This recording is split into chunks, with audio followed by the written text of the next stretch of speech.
Hello, patron supporters and YouTube subscribers. It's your pal, Brian Keene. We are at the Chickies Rock Overlook Trail in Lancaster, Pennsylvania, and that means we are taking a walking tour of my novella, Last of the Albatwitches, fourth book, number 4, in the Levi Stoltzfus series. The first book is, of course, Dark Hollow, which serves as a prequel. Ghost Walk, in which you first meet Levi. A Gathering of Crows, which takes place in Virginia, and Last of the Albatwitches, which takes place right here at Chickies Rock. This is the third time I have tried to record this video. My iPhone keeps shutting off halfway through. So what I've done is, originally we were going to give you the entire walking tour. What I've done now is start recording right here where the climax of the book takes place. Chickies Rock is the highest point in Lancaster, Pennsylvania. It's also one of the highest points in all of central Pennsylvania. I doubt the video is going to really give you a true sense of scale as to just how high this is. We also have some other hikers down here, so I may fall quiet at one point. The Albatwitches, of course, they are a type of Bigfoot in central Pennsylvania folklore. The name comes from the Pennsylvania Dutch. It translates as apple thief. This area once had a lot of Pennsylvania Dutch settlers. They had a lot of apple orchards, and there were countless reports of these Bigfoot type creatures who would steal their apples. But those legends and folklore existed long before the European settlers. The indigenous peoples, particularly the Susquehannock Native Americans, also had their own folklore and legends about the same thing. Now, I'm going to turn away so we don't violate these folks' privacy while we narrate this. So yeah, there are petroglyphs in the river, in the Susquehannock River, depicting these things. Unfortunately, they are underwater most of the time because of the power dams along the river, but occasionally when they let the water down, you can get down in there and you can see the petroglyphs when they emerge. I've seen them. It's fascinating. Clearly, there was something here that inspired these legends and these folklore, not just for one people, but for many different people over generations. And of course, there are still sightings today. Local researcher, paranormal researcher Rick Fisher has documented a number of sightings here in modern day. But yeah, the Albatwitches lived in this area, or live here still, if you believe it. And this is where Last of the Albatwitches takes place. And we are coming up now on where the end of the book takes place.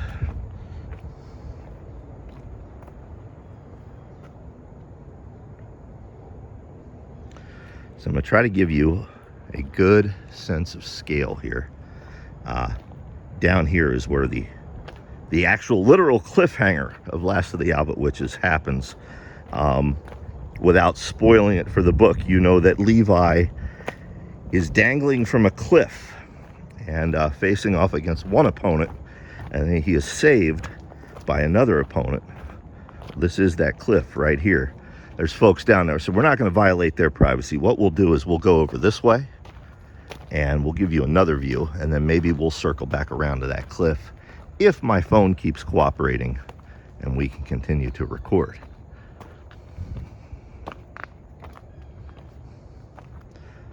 Unlike their Pacific Northwest cousins, Albatwitches are supposed to be much shorter in stature, standing on average 4 feet. People ask me if I've ever seen one. I have not. I've seen all kinds of weird things. Some of them are documented in my book, Triangle of Belief. Others I've never talked about.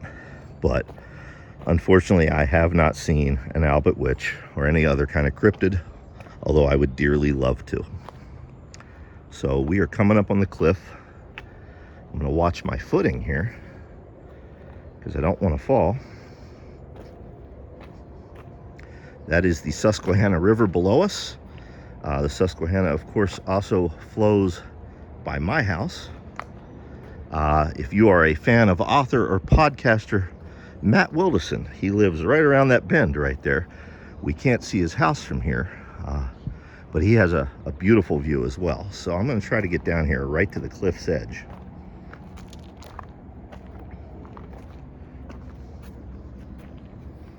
Without falling and breaking my neck.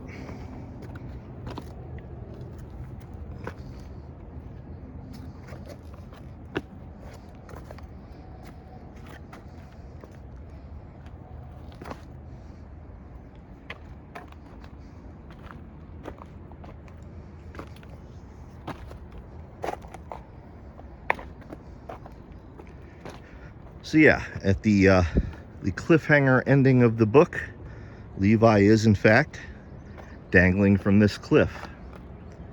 And that is a long way down. Those are the railroad tracks far, far below. And of course the river.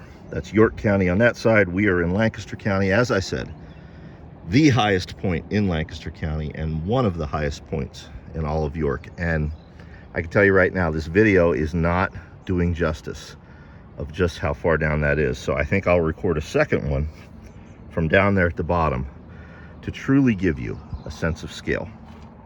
That is Marietta over there. That's where Levi lives. This is the town of Columbia over here where you first meet him in Ghost Walk. And my house would be way over there past that town. So there you go. That is part one. As I said, I'll record a part two and give you a sense of scale for down there. Maybe we'll record a three-parter, and I'll show you some of the stuff I wanted to show you that for whatever reason it stopped recording. Actually, you know what? I'm gonna let this record because it seems to be working now. And we're just gonna walk back to the start of the trail. And if it keeps recording, cool. And if it doesn't, I just won't narrate. So it'll just shut off. But let's see what happens.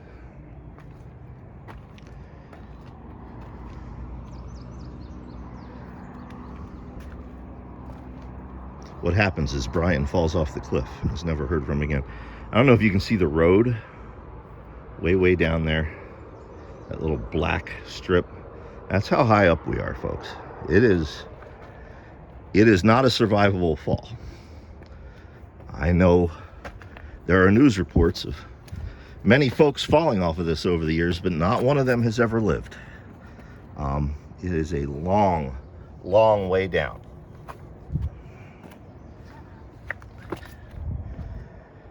All right, so there we have it. As I said, the camera is cooperating now, so I'm gonna stop narrating so that just in case it does shut off again, it doesn't cut me off in mid-sentence. But we're gonna walk back to the road, the main road, which also appears in the book. It's a road that runs between Marietta, Pennsylvania and Columbia, Pennsylvania.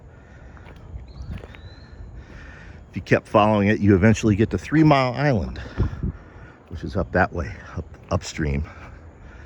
Of course, my house is downstream.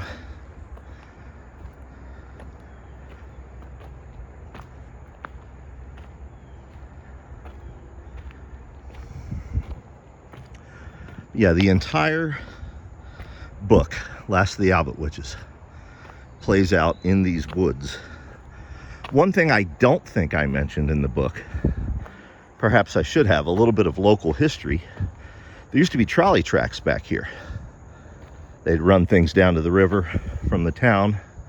And here's a leftover from those days.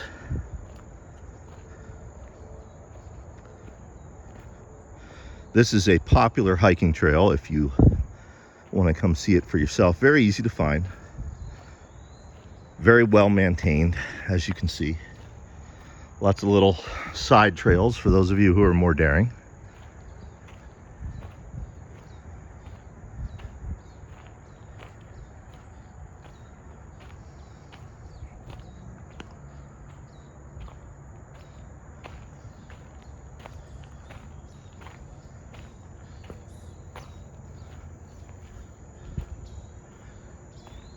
All right, it's still recording. I think maybe we have fixed whatever bug. As I said, I made multiple attempts to record this video. Now I'm pissed off because ideally, I wanted to start at the beginning of the book and work our way back here, but it looks like we're doing it in reverse. So let's talk about the next Levi novel. It is available to read in its entirety right now on Patreon. Go to my Patreon page, click Invisible Monsters. They're in collections, and you can read the entire novel for just $5. However, that is not going to be the version of the novel that gets published in paperback and hardcover and ebook and audiobook. And that is because I do not care for the second half of the novel. And after serializing it and posting it on Patreon, I decided to rewrite that entire second half. So if you read the book on Patreon, you are going to read a much different book when it's published. And if you haven't read the book on Patreon, you should go there, spend your $5 and read it, because as I said, it's going to be much different than the version that is published. Currently it's titled Invisible Monsters. My author and one of my dear friends, a big brother and a mentor, David J. Scow, insists I have to change that title. David has never led me wrong, so I will change the title. I'm not sure what I'm going to call it yet, because I've been referring to that book as Invisible Monsters for so long. I want people to know what it is when it comes out. I'm thinking it should be released in early 2024. I want to get the next book in the Labyrinth series, Splintered. I want to get that out in hardcover and paperback first. But after that, we will do Invisible Monsters, or whatever it ends up being called. So what we're doing right now is we're heading back towards civilization. In Last of the Albatwitches, without spoilers, you know, of course, that you have a private security team going through these woods. You have one of the monsters from Castaways. You may or may not also have a second cryptid, and that is an Albatwitch. And of course, you have Levi thrown into the middle of all this. All of that plays out through these woods.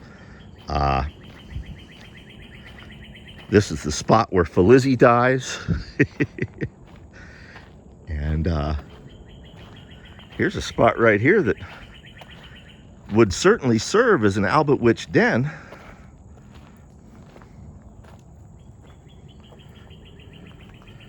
I don't see any signs, though. There's no tufts of fur, no scat, nothing a country boy would spot. A city person might say, oh, that's blood, but it's not. It's not blood.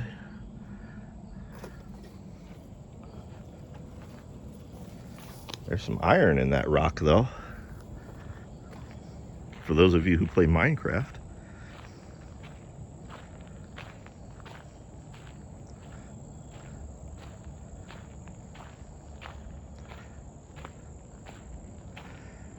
As I said, I tried multiple times to record this video, and my phone did not want to cooperate. I started out here at 8 o'clock this morning when it was still nice and cool and in the 70s. It's now about 11 o'clock in the morning, and the temperature is well into the 80s and climbing. The humidity is climbing.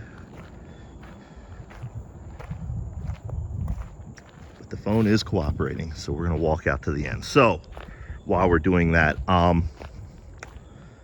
talked about other Albatwitch sightings, more recent sightings. As I said, Rick Fisher has compiled a lot of them.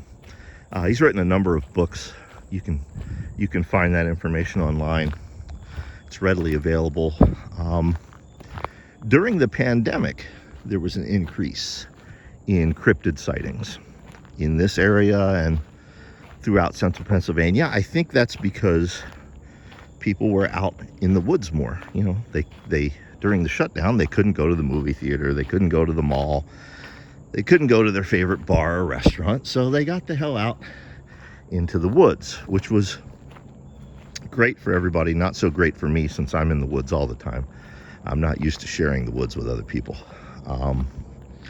But there was an increase in sightings and strange phenomena that could have possibly been related to a sighting. Now, I'm not saying that these were definitely Albatwitches. You know, it could have been a number of things, particularly given that a lot of the people making these reports were inexperienced outdoors people. But as Fox Mulder says, I want to believe, I'd like to think that maybe one or two of those were accurate. These woods are surrounded by civilization. You've got Columbia down there. You've got Marietta over here. You've got the main road over here where we're going. You've got the river there, of course, which cuts it off. But it's surrounded by civilization, and yet it is still dense enough, overgrown enough, full of ravines like this one, and that little rock outcropping I just showed you. I mean, these woods are littered with places like those. So, if you believe that a dwindling race of bipedal creatures 4 feet tall with fur who are fond of apples could still live, this is a place where they could live. Not in great numbers, but they could hide here and survive and still exist. That's what I like to think. That's what folklore tells us. It doesn't hurt anybody for me to believe this. And that's the thing about belief. I will never make fun of what someone else believes as long as it doesn't hurt other people. That is something that we have lost our way with here in America. And I think it's a big reason we have the problems we do.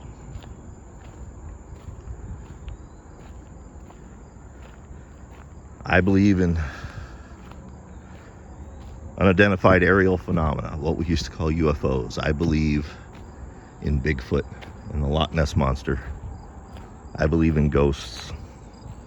I believe there are all kinds of things in our natural world that we simply lack the scientific knowledge to fully explain. Yet, it is my hope that we will evolve to a point where we can explain some of these things. Maybe we won't. Maybe we don't deserve to. I don't know. This is a question I struggle with all the time. But I believe in those things, and my belief in those things harms no one else.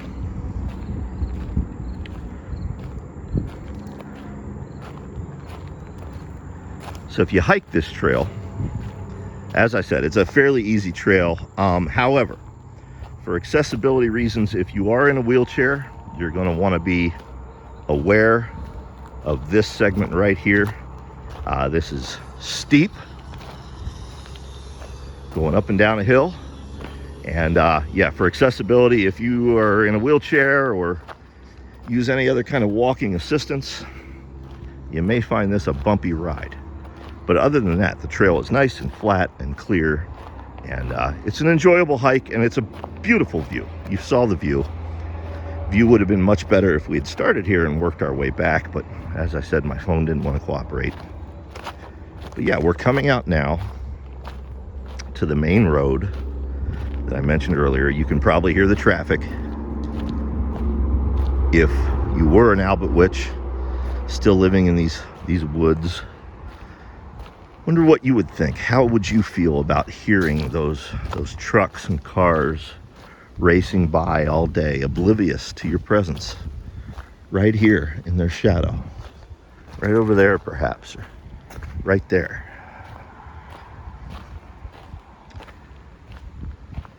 Yeah, out here is where the book begins. When Levi parks his horse and buggy. It's right here in this little parking strip, which you can see ahead.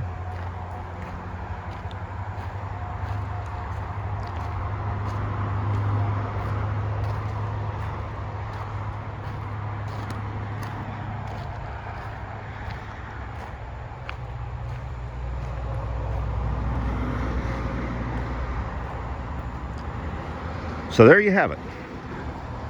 That is a walking tour part 1 of Last of the Albatwitches.